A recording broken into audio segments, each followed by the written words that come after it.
Chapter number 6 basic મેથ્સમાં 4 માર્કના 2 question section D માં બરાબર છે, ટોટલ 8 માર્ક અને સ્ટાન્ડર્ડ મેથ્સમાં એક ઓબ્જેક્ટિવ પ્લસ છે, એક 4 માર્કના 2 ક્વેશ્ચન તો છે, 1 માર્કનો એક ઓબ્જેક્ટિવ હશે, 9 માર્ક્સ બરાબર છે. આમાં આગળ જોઈએ કયા કયા ક્વેશ્ચન પૂછે છે. નોર્મલી જે ફર્સ્ટ એક્સરસાઇઝ છે બરાબર છે, એ ઓબ્જેક્ટિવ પોઈન્ટ ઓફ વ્યૂ પૂછાય છે, એટલે સ્ટાન્ડર્ડ મેથ્સને ઇમ્પોર્ટન્ટ છે. બેઝિક મેથ્સ વાળાને આ ચેપ્ટરમાંથી ઓબ્જેક્ટિવ પ્રિપેર કરવાના નેસેસિટી નથી બરાબર છે. સ્ટાન્ડર્ડ મેથ્સ માટે આ ફર્સ્ટ એક્સરસાઇઝ એક વખત ઓબ્જેક્ટિવ પોઈન્ટ ઓફ વ્યૂ જોઈ લેવાની છે.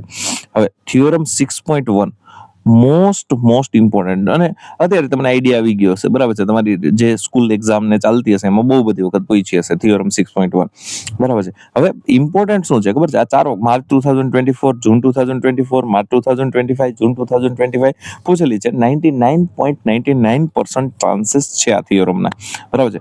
બટ પ્રોબ્લેમ શું છે ખબર છે, સ્ટુડન્ટ કે ભાઈ આ કેવી રીતે પૂછે, તો અમે અહીંયા 4 ક્વેશ્ચન ક્રિએટ કરીને આપ્યા છે કે આ થિયોરમને ઈધર એવું કહી શકે state and prove Thales theorem, એવું કહી શકે state and prove basic proportionality theorem, અને બેઝિક પ્રોપોર્શનાલિટી થિયોરમનું શોર્ટ ફોર્મ બીપીટી છે, એટલે એવું કહી શકે state and prove BPT, or એ આ જે સ્ટેટમેન્ટ છે થિયોરમનું એ આપીને ક્વેશ્ચન પૂછી શકાય. આના 4 ચાન્સ છે બરાબર છે. તમને થિયોરમ ભલે આવડતી હોય, આ 4 ક્વેશ્ચન કોન્સન્ટ્રેટ કરજો કેવી રીતે ક્વેશ્ચન પૂછી શકાય. અને તમારી બોર્ડ એક્ઝામ 2026માં આખા બુકમાંથી કોઈ મેક્સિમમ પ્રોબેબિલિટી હોય ઇમ્પોર્ટન્ટ ક્વેશ્ચનની તો આ ક્વેશ્ચન છે બરાબર છે, એટલે આના વગર તમે એક્ઝામમાં જઈ શકો નહીં.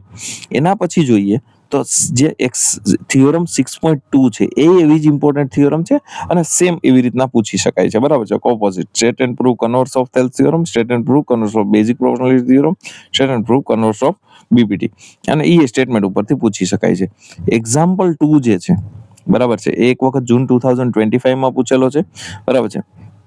મેજોરિટી સ્ટુડન્ટ આ ચેપ્ટરમાં શું કરતા હોય છે તો કે આને એક ક્વેશ્ચન અટેમ્પ્ટ કરે, બાકીનો કે ભાઈ જનરલ ઓપ્શનમાં, પણ આ જે આઈએમપી ક્વેશ્ચન છે એટલા તમે જોઈ લેજો. ક્વેશ્ચન નંબર 2 છે એ લાસ્ટ યર એટલે કે માર્ચ 2025માં પૂછેલો હતો. આની અંદર 3 સબ ક્વેશ્ચન હતા, એમાંથી 2 પૂછ્યા હતા, એટલે 4 માર્કનો એટલે 2 માર્ક્સના 2 ક્વેશ્ચન થઈ જાય બરાબર છે.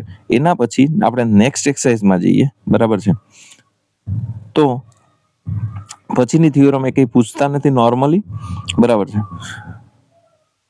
હવે આપણે આગળ જઈએ કે ભાઈ એક આમાંથી એક્ઝામ્પલ મોસ્ટ ઇમ્પોર્ટન્ટ, તો કે એક્ઝામ્પલ 7 બરાબર છે. પૂછેલો 2 વખત છે, માર્ચ 2024, માર્ચ 2025. આમાં આ ગર્લ જે છે નામ બરાબર છે, ગર્લ એની જગ્યાએ કઈ નામ આપી શકે ગમે તે, પણ question same as it is હશે. આ એક થિયોરમની જે મોસ્ટ ઇમ્પોર્ટન્ટ ક્વેશ્ચન છે. એના પછી એક્ઝામ્પલ 8 જે છે એને એઝ ઇટ ઇઝ માર્ચ 2024માં પૂછેલો હતો. એના પછી આપણે આગળ જઈએ એક્સરસાઇઝ 6.3માં, તો ક્વેશ્ચન નંબર 2 જે છે બરાબર છે એ જૂન 2025માં પૂછ્યો હતો, પણ 4 માર્ક નહોતો, એટલે આમાં 3 એંગલ ફાઇન્ડ કરવાના છે. આ લોકો એક એક્સ્ટ્રા એવું બી એ ફાઇન્ડ કરવાનો કીધો હતો, એટલે 1 માર્ક ફોર ઈચ થઈ જાય. ક્વેશ્ચન નંબર 10 જે છે એ જૂન 2020માં 4 માર્કમાં પૂછેલો હતો, અને ક્વેશ્ચન નંબર 16 જે છે એ જૂન 2024માં 4 માર્કમાં પૂછેલો હતો.